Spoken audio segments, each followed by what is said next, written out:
Hello बच्चों, welcome to live पाठशाला। मैं सौरभ सिंह। आज बेटा मोशन इन प्लेन स्टार्ट करने वाला हूं।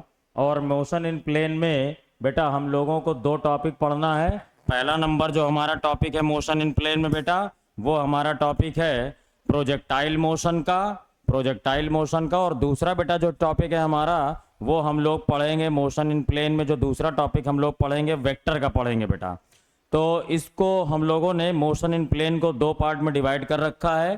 फर्स्ट पार्ट में प्रोजेक्टाइल मोशन हम लोग पढ़ेंगे बेटा। प्रोजेक्टाइल मोशन कहा किसे जाता है, व्हाट इज प्रोजेक्टाइल मोशन। तो जब भी कोई ऑब्जेक्ट किसी प्लेन में मोशन करता है बेटा, तो देखिए क्या होता है। अभी इसके पहले हमने जो चैप्टर पढ़ा था वो हमने मोशन इन स्ट्रेट लाइन का पढ़ा था। और मोशन इन स्ट्रेट लाइन में बच्चों क्या होता है कि कोई ऑब्जेक्ट एक सीधी लाइन में, एक स्ट्रेट लाइन में मूव करे तो इसे हम लोग बोलेंगे मोशन इन स्ट्रेट लाइन। लेकिन जब कोई ऑब्जेक्ट एक स्ट्रेट लाइन में नहीं बल्कि दो डायमेंशन में, that is X Y axis या वाई जेड एक्सिस या जेड एस एक्सिस, दोनों में से तीन डायमेंशन में से किसी दो डायमेंशन में एक साथ मूव करे, तो इस तरीके के मोशन को बेटा हम लोग बोलते हैं प्रोजेक्टाइल मोशन। और प्रोजेक्टाइल मोशन हमारा आता है टू डायमेंशनल मोशन में। जैसे समझिएगा बेटा कि अगर मैंने एक ऑब्जेक्ट को ना तो एक्स एक्सिस में थ्रो किया है बेटा और ना ही वाई एक्सिस में थ्रो किया है, ना तो मैंने इसे एक्स एक्सिस में थ्रो किया है और ना ही वाई। इसके पहले हमने चैप्टर पढ़ा था बेटा मोशन इन स्ट्रेट लाइन। देखिए ये आपका एक्स एक्सिस हो गया और ये आपका वाई एक्सिस। अगर आप ऑब्जेक्ट को x axis that means horizontal direction में थ्रो करते हैं तो ये भी मोशन इन स्ट्रेट लाइन होगा। और अगर आप ऑब्जेक्ट को वाई एक्सिस में थ्रो करते हैं यानी वर्टिकल डायरेक्शन में, तो ये भी आपका मोशन इन स्ट्रेट लाइन होगा। लेकिन अगर आप ऑब्जेक्ट को ना ही एक्स में और ना ही वाई में बल्कि हॉरिजॉन्टल से थीटा एंगल पे थ्रो करते हैं बेटा, कहां थ्रो करते हैं, हॉरिजॉन्टल से थीटा एंगल पे थ्रो करते हैं, तो इस तरीके का जो मोशन होता है बच्चों, इसे हम लोग बोलते हैं प्रोजेक्टाइल मोशन। क्या बोलते हैं बेटा, प्रोजेक्टाइल मोशन बोलते हैं। और प्रोजेक्टाइल मोशन में जिस ऑब्जेक्ट को फ्रॉम पॉइंट ऑफ प्रोजेक्शन, ये जो ओ पॉइंट है ये हमारे लिए क्या है बेटा, पॉइंट ऑफ प्रोजेक्शन है, जहां से हम ऑब्जेक्ट को थ्रो करेंगे थीटा एंगल पे यू वेलोसिटी से, वो हमारा पॉइंट हो जाता है पॉइंट ऑफ प्रोजेक्शन। और जो ये ऑब्जेक्ट होता है जिसे हम लोग थ्रो करते हैं बेटा, इसको वर्ड नाम देंगे प्रोजेक्टाइल। और जो ये रास्ता तय करता है, पाथ कवर करता है, इसे हम लोग नाम देते हैं बच्चों ट्रैजेक्टरी। कुछ टर्मोलॉजी हैं जो आपको जाननी है, फिर से सुनेंगे। जिस पॉइंट से थीटा एंगल पे ऑब्जेक्ट को आप थ्रो कर रहे हो वो हो गया पॉइंट ऑफ प्रोजेक्शन। ये वर्ड्स आपको क्वेश्चन में देखने को मिलेंगे, ध्यान रखिएगा। उसके बाद जिस ऑब्जेक्ट को थ्रो कर रहे हो उसका नाम है बेटा प्रोजेक्टाइल। और जिस रास्ते पे प्रोजेक्टाइल चल रहा है, पाथ ऑफ द जो प्रोजेक्टाइल है बच्चों, उसे हम लोग बोलते हैं ट्रैजेक्टरी। क्या बोलेंगे बेटा, ट्रैजेक्टरी। बच्चों प्रोजेक्टाइल मोशन स्टार्ट करने से पहले मैं एक दो बातें और हैं, जर्नल बातें हैं जो आपको बता देना चाहता हूं। प्रोजेक्टाइल मोशन में object under the influence of gravity motion करता है। क्योंकि आप इस चीज को देख पा रहे होंगे कि जब हम ऑब्जेक्ट को एक बार थ्रो कर देते हैं, थ्रो कर देने के बाद ऑब्जेक्ट किस में आ गया, हवा में आ गया, इन द एयर है। और जब ऑब्जेक्ट इन द एयर होता है तो उसका motion under the influence of gravity होता है। उसके ऊपर सिर्फ कौन सा फोर्स काम कर रहा होगा, when it is in the air only gravitational force. और जब इसके ऊपर ग्रेविटेशनल फोर्स काम कर रहा होगा तो हमें एक्सीलरेशन क्या लेना होगा बेटा, स्मॉल ए की जगह में स्मॉल जी लेना होगा। इस बात को ध्यान रखिएगा। और थीटा एंगल पे जब हम इस ऑब्जेक्ट को थ्रो कर देते हैं तो इसकी वेलोसिटी के दो कंपोनेंट्स भी हमको देखने होते हैं बेटा। एक कंपोनेंट हमारा हॉरिजॉन्टल एक्सिस में बनता है u cos थीटा, और दूसरा कंपोनेंट जो हमारा वर्टिकल एक्सिस में बनता है बच्चों, वो बनता है u sin थीटा। हॉरिजॉन्टल में u cos थीटा, वर्टिकल में u sin थीटा। बहुत सारे एग्जाम्पल हैं, आप प्रोजेक्टाइल मोशन में देख सकते हैं। अभी वर्ल्ड कप हुआ है, भाई साहब कोहली और रोहित शर्मा ने, सूर्य कुमार यादव ने, सब ने खूब छक्के मारे हैं। तो जब छक्के मारे हैं, सिक्स उन्होंने हिट किया है, और जब बॉल बाउंड्री लाइन के पार गई है, ये देखिए ये पॉइंट ऑफ प्रोजेक्शन है, यहीं आपका बैट्समैन खड़ा है बेटा, और उसने क्या किया, बॉल को हिट किया। अब बॉल कहाँ जाती है, यही पाथ कवर करते हुए बाउंड्री लाइन पे जाती है बेटा। इसी पाथ को कवर करते हुए कहाँ जाती है, बाउंड्री पे जाती है, और आप बोलते हो सर सिक्स हो गया। तो एक ये है कि एक बैट्समैन है जो बॉल को हिट करता है, एक फुटबॉलर है जो बॉल को किक करता है। किसी कैनन के थ्रू फायर किया गया आपका जो कैनन बॉल है, ये सारे के सारे बेटे किसके एग्जाम्पल हैं, प्रोजेक्टाइल मोशन के एग्जाम्पल हैं।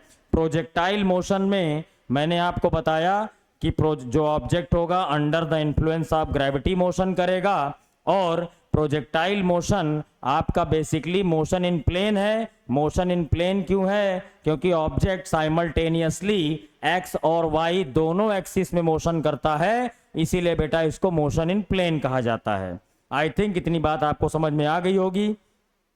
जो नेक्स्ट पॉइंट मैंने बताया कि भाई साहब हम क्या करने वाले हैं, जो हमारा एक्स एक्सिस का मोशन है उसके लिए हमने वेलोसिटी जो कंपोनेंट है u cos थीटा, और y एक्सिस के मोशन के लिए वेलोसिटी कंपोनेंट हमने u sin थीटा ले लिया है। जैसा कि मैंने बोला कि प्रोजेक्टाइल मोशन में हम लोग क्या करेंगे, एक्स एक्सिस का भी मोशन पढ़ेंगे, एक्स एक्सिस में जो ऑब्जेक्ट मोशन कर रहा है उसको भी पढ़ेंगे, और जो y एक्सिस में मोशन कर रहा है उसको भी पढ़ेंगे।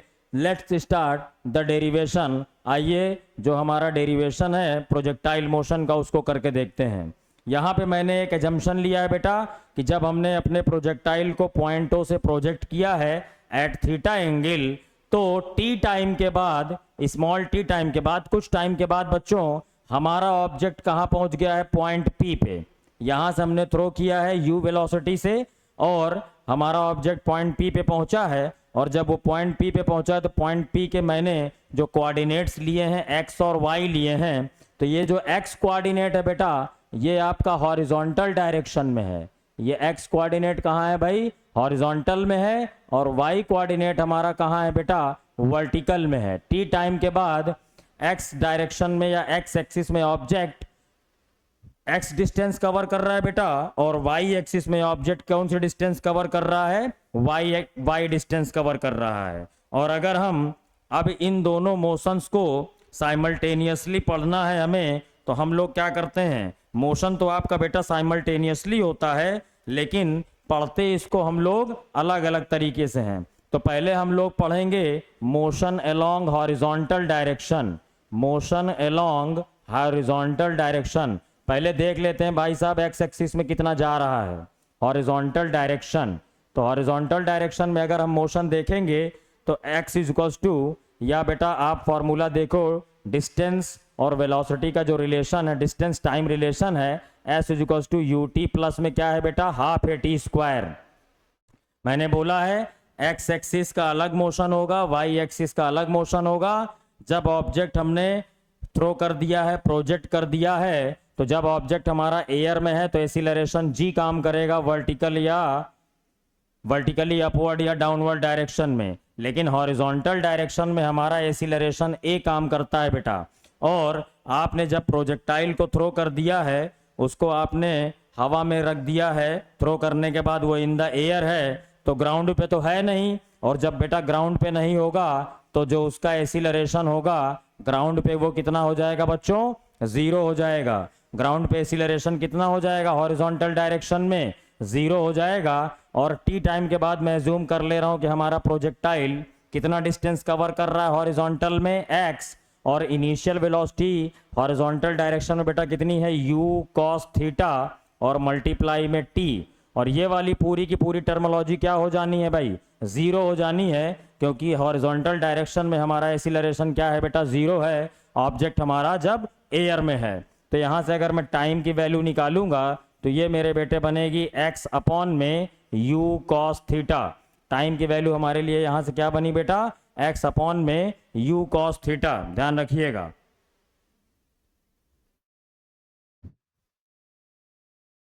उसके बाद बच्चों, उसके बाद अब हम लोग बात करेंगे, हॉरिजॉन्टल डायरेक्शन हो गया भाई, अब हम लोग बात करेंगे वर्टिकल डायरेक्शन की। अब हम लोग वर्टिकल मोशन की बात करेंगे। वर्टिकल डायरेक्शन में जो मोशन हो रहा है दैट मीन्स वाई एक्सिस में जो मोशन हो रहा है।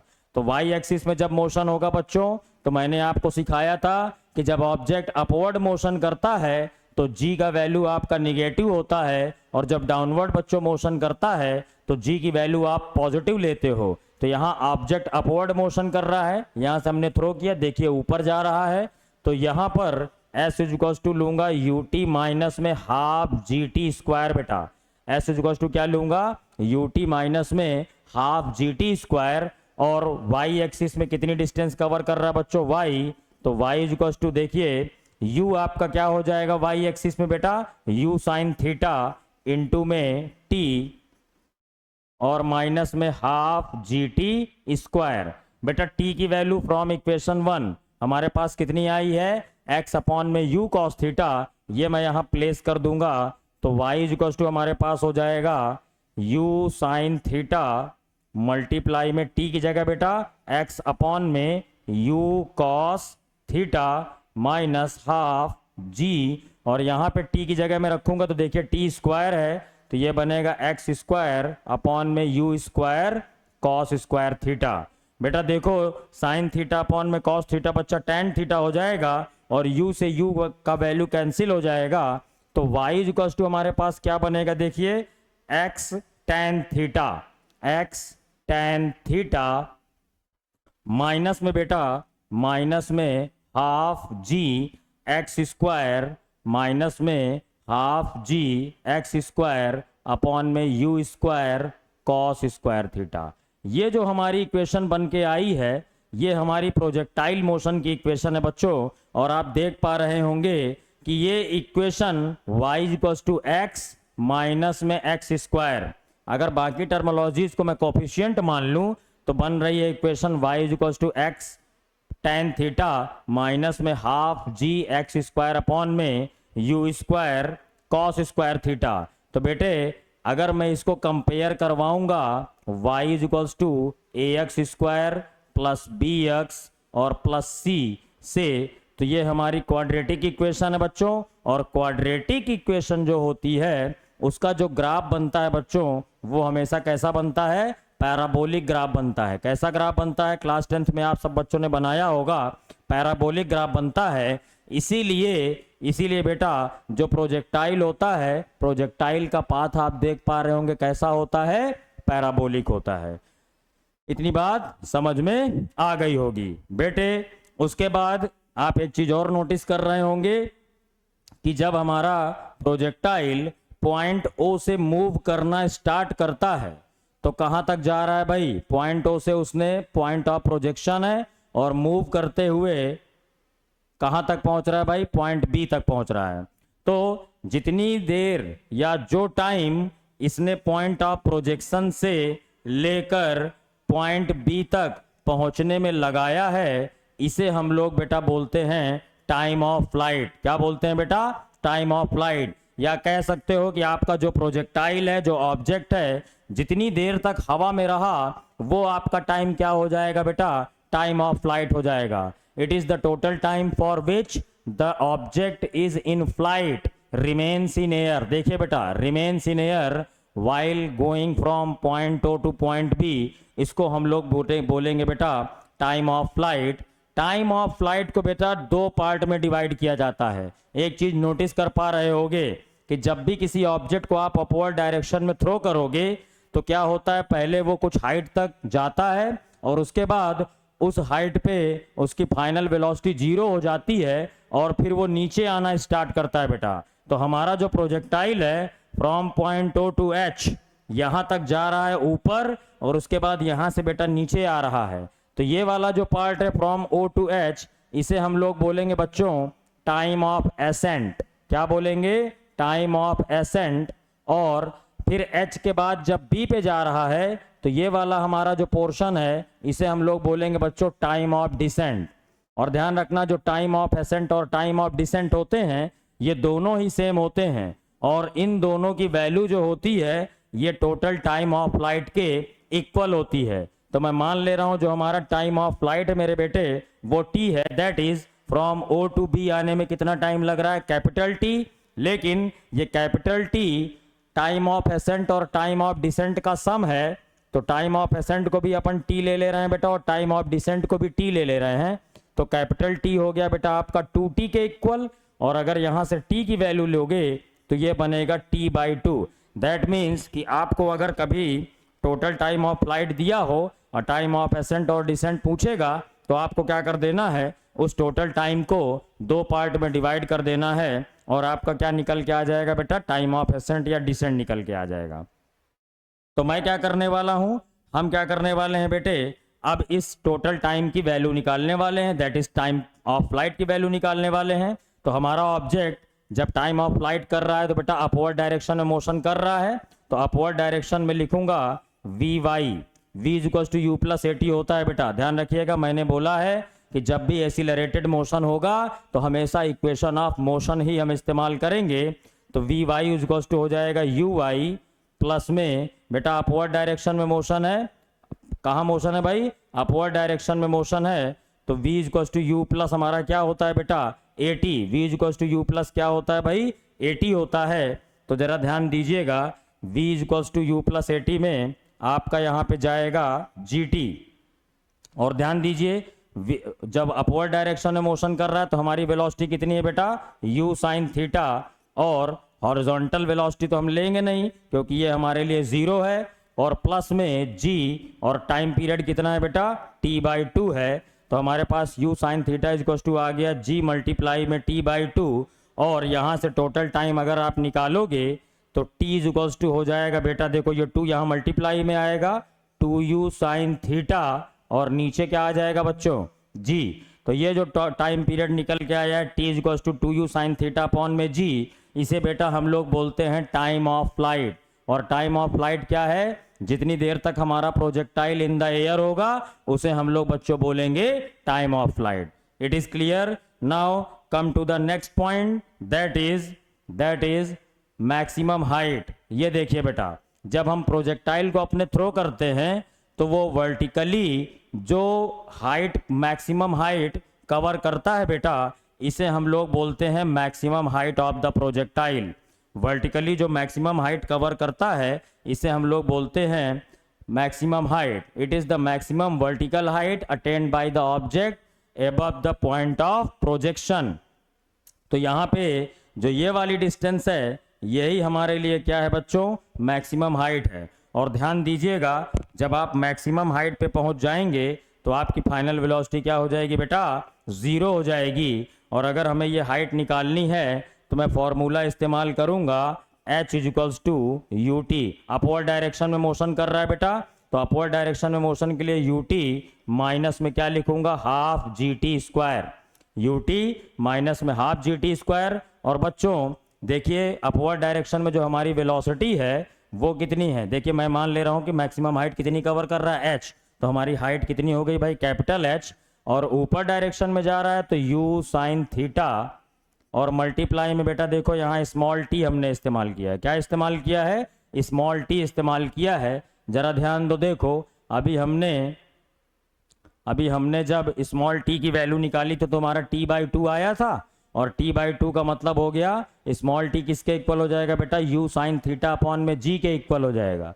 स्मॉल t किसके इक्वल हो जाएगा बेटा, u साइन थीटा अपॉन में g के equal from the time of flight. तो ये हो गया आपका स्मॉल t की value u sine theta upon में g, और माइनस में बेटे हाफ जी टी स्क्वायर है, हाफ g, और t की वैल्यू कितनी है, u square sine square theta upon में ये हो जाएगा बेटा g स्क्वायर। और अगर इसे फर्दर सॉल्व करूंगा तो देखिए क्या बनेगा हमारे पास, फर्दर सॉल्व करने पे क्या बनेगा, ये हमारा साइन थीटा और साइन थीटा बेटा मल्टीप्लाई होगा साइन स्क्वायर थीटा, u और u मल्टीप्लाई होगा u square sine square theta upon में g, माइनस देखिए बेटा यहाँ पे एक g से एक g कैंसिल हो जाएगा, आपके पास बनेगा half u square sine square theta upon में g। तो u square sine square theta upon g से u square sine square theta upon 2g बच्चे माइनस करोगे तो आपका जो मैक्सिमम हाइट आ जाएगी u square sine square theta upon में बेटा कितना हो जाएगा 2g। ये हमारी वैल्यू किसकी आ जाती है बच्चों, हमारे मैक्सिमम हाइट क्या आ जाती है, maximum vertical height covered by the projectile. उसके बाद एक पॉइंट इसमें और होता है बच्चों हॉरिजॉन्टल रेंज का। हॉरिजॉन्टल रेंज में देखिए क्या होता है, मैंने क्या बोला कि जब ऑब्जेक्ट हमारा प्रोजेक्टाइल मोशन कर रहा होता है बच्चों तो वो साइमल्टेनियसली एक्स और वाई दोनों एक्सिस में मूव कर रहा होता है। तो हमने अभी तक जितनी बातें की हैं सारी वाई एक्सिस पे की हैं, हमने अभी एक्स एक्सिस पे कोई बात नहीं की है। मैंने लेकिन एक चीज आपको बताया है कि जब ऑब्जेक्ट हमारा एक्स एक्सिस में मतलब ऑब्जेक्ट का जब आप एक्स एक्सिस में मोशन देख रहे होगे तो वेलोसिटी कंपोनेंट तो u cos थीटा है, लेकिन जो उसका हॉरिजॉन्टल एसिलरेशन है बच्चों वो हमारा हॉरिजॉन्टल एसिलरेशन क्या होता है, 0 होता है। एक्स एक्सिस में कोई भी एसिलरेशन नहीं होता है। और रेंज क्या होती है बेटा, it is the horizontal distance covered by the object between its point of projection. ये देखो पॉइंट ओ से जब मोशन करना स्टार्ट किया तो सीधे उड़ते हुए कहां पहुंचा है भाई, पॉइंट बी पे। लेकिन अगर आप देखेंगे तो हवा में तो इन द एयर तो वो मोशन कर ही रहा है, लेकिन साइमल्टेनियसली ग्राउंड पे भी मोशन कर रहा है, आगे बढ़ते हुए जा रहा है, तभी पॉइंट ओ से पॉइंट बी पे पहुंच रहा है। तो ये जो सेक्शन है ना, ये जो सेक्शन है इसे हम लोग बेटा बोलते हैं रेंज। क्या बोलते हैं, रेंज। ओ से बी की जो डिस्टेंस है वो हमारे लिए क्या है बच्चों, रेंज है। और रेंज को बच्चों आर से डिसाइड करते हैं। अच्छा, जब हॉरिजॉन्टल मोशन कर रहा है, हॉरिजॉन्टल मोशन को हम लोग देख रहे हैं तो हॉरिजॉन्टल मोशन एसिलरेटेड नहीं है बेटा। और अगर एसिलरेटेड नहीं है तो जो हमारी डिस्टेंस आ जाएगी, जो डिस्टेंस आ जाएगी वो हो जाएगी वेलोसिटी इनटू टाइम के इक्वल बेटा। अच्छा, डिस्टेंस हमारी कितनी है, रेंज आर है। इस डायरेक्शन में हमारा वेलोसिटी कितना है बच्चों, u cos थीटा है। और जो हम टाइम लेंगे O से B तक जाने का वो निकल के आया था 2u sin थीटा अपॉन में बच्चों g। इसको थोड़ा एडजस्ट कीजिए, देखिए u और u का मल्टीप्लाई हो जाएगा u स्क्वायर, आपके पास बचेगा 2 sin थीटा cos थीटा। ये फॉर्मूला होता है बच्चों sin 2 थीटा का, तो u square sin 2 theta upon में g। ये हमारी बच्चों वैल्यू बन जाती है हॉरिजॉन्टल रेंज की। और हॉरिजॉन्टल रेंज हम लोग किसे बोलते हैं बेटा, हॉरिजॉन्टल रेंज बोलते हैं पॉइंट ऑफ प्रोजेक्शन से लेकर, पॉइंट ऑफ प्रोजेक्शन से लेकर ऑब्जेक्ट जब तक पॉइंट बी पे नहीं पहुंच जाएगा तो जो उसकी हॉरिजॉन्टल डिस्टेंस है या एक्स एक्सिस में डिस्टेंस है उसे हम लोग बेटा क्या बोलते हैं, हॉरिजॉन्टल रेंज बोलते हैं बेटा। क्या बोलते हैं, हॉरिजॉन्टल रेंज बोलते हैं। और हॉरिजॉन्टल रेंज वाला जो कॉन्सेप्ट है एज्यूम करता हूं समझ आ गया होगा आपको। आइए बेटा इस पे क्वेश्चन करके देखते हैं। देखिए जो आपका प्रोजेक्टाइल मोशन है बच्चों ये नीट के लिए, जेई के लिए और एकेडमिक सारे एग्जाम्स के लिए बहुत इंपॉर्टेंट है। इससे क्वेश्चन बेटा जरूर आते हैं। उम्मीद करता हूं आज के सेशन में जो चीजें अभी तक मैंने पढ़ाई हैं आपको बेहतर समझ में आई होंगी बच्चों। आइए इस पे एक न्यूमेरिकल करके देखते हैं।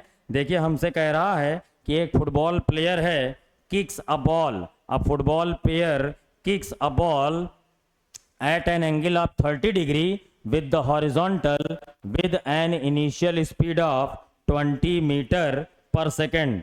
20 मीटर पर सेकेंड के स्पीड से बेटा ऑब्जेक्ट को क्या करता है, बच्चा थ्रो करता है।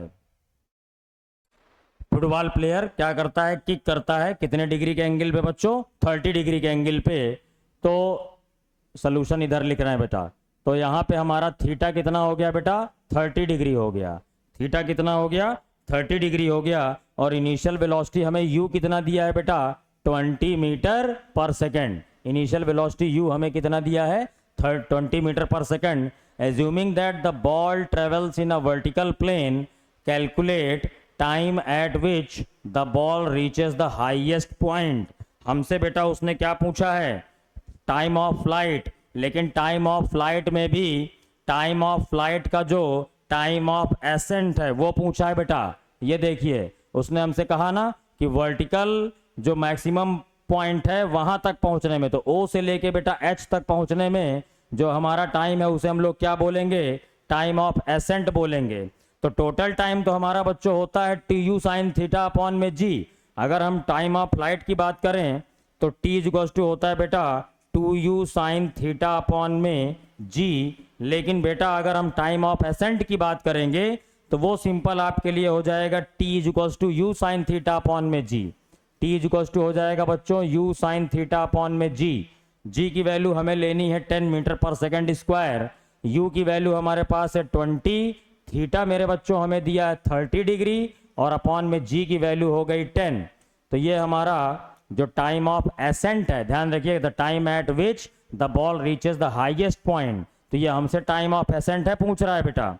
तो अगर मैं इसको सॉल्व करूंगा तो देखिए 20 अपॉन में 10 तो 2 हो गया, और साइन 30 की वैल्यू कितनी होती है बच्चों, 1/2 होती है। 2 से 2 कैंसिल हो जाएगा तो आपका आंसर आ जाएगा 1 सेकेंड। तो फर्स्ट पार्ट जो हमने क्लियर किया वो हमारा आंसर कितना आ गया भाई, हाईएस्ट पॉइंट पहुंचने में 1 सेकेंड आ गया। उसके बाद सेकंड नंबर बच्चों आपसे क्वेश्चन क्या कह रहा है, द मैक्सिमम हाइट रीच्ड। तो मैक्सिमम हाइट हमारे लिए क्या होती है भाई, मैक्सिमम हाइट होती है हमारे लिए you square sine square theta upon में 2g। बेटा हमसे मैक्सिमम हाइट पूछा है तो ये हमारा ए पार्ट था। अगर बी पार्ट की बात करेंगे तो maximum height h is equals to बेटा हो जाएगा U square sine square theta.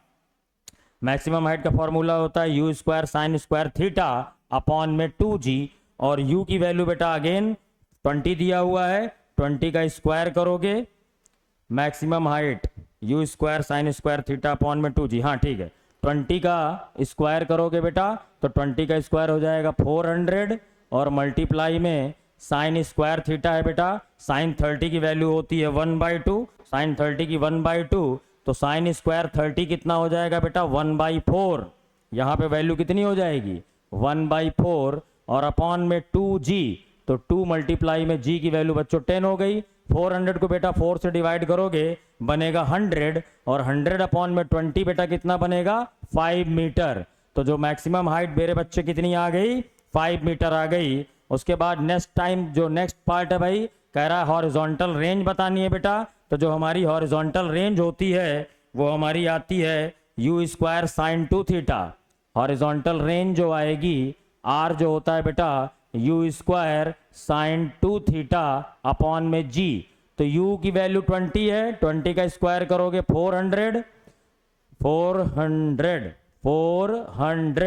Multiply में बेटा साइन 2 थीटा है, थीटा की वैल्यू 30, तो साइन 2 थीटा हो जाएगा 60, और साइन 60 की वैल्यू होती है बेटा √3/2, और मल्टीप्लाई में g की वैल्यू ले लो 10। g की वैल्यू क्या लोगे भाई 10 लोगे, और 400 से 10 को डिवाइड करोगे तो 40, और 40 को 2 से डिवाइड करोगे तो बनेगा 20 √3 मीटर। तो ये हमारी मेरे बेटे रेंज आ गई। उसके बाद एक पॉइंट और पूछा है, the time for which the ball is in the air. The time for which the ball is in the air. तो भाई साहब उसने हमसे पूछा है टाइम ऑफ फ्लाइट, और मैंने आपसे क्या कहा था भाई कि अगर हमारा टाइम ऑफ एसेंट हमें मालूम हो तो भी हम निकाल सकते हैं टाइम ऑफ फ्लाइट, या टाइम ऑफ डिसेंट मालूम हो तो भी हम निकाल सकते हैं, क्योंकि time of ascent plus time of descent ही आपका टोटल टाइम होता है बेटा। और टाइम ऑफ एसेंट हमारा कितना आया 1 सेकेंड, तो टाइम ऑफ एसेंट हमारा 1 सेकेंड है, तो टोटल टाइम हमारा कितना हो जाएगा बेटा 2 सेकेंड हो जाएगा। ये हमारा डी पार्ट हो गया। उम्मीद करता हूं बच्चों आज का सेशन आपको अच्छा लगा होगा, और अच्छा लगा हो तो निश्चित रूप से हमारे इस लाइव पाठशाला के ऑनलाइन प्लेटफॉर्म को सब्सक्राइब करिए बच्चों, लाइक करिए। अभी मैं प्रोजेक्टाइल मोशन पे और भी क्वेश्चन कराऊंगा। आज ये हमारा फर्स्ट क्लास था, इस पे मैं और भी न्यूमेरिकल आप लोगों को कराऊंगा। आज मेरा मेन मोटो था ये डेरिवेशन का पार्ट, और एक क्वेश्चन कि किस तरीके से आप इन क्वेश्चंस को इजीली कर सकते हैं। तो बेटा हमारे चैनल को लाइक करिए, सब्सक्राइब करिए, और अपने अदर फ्रेंड्स में भी इसको शेयर करिए। जय हिंद, थैंक यू।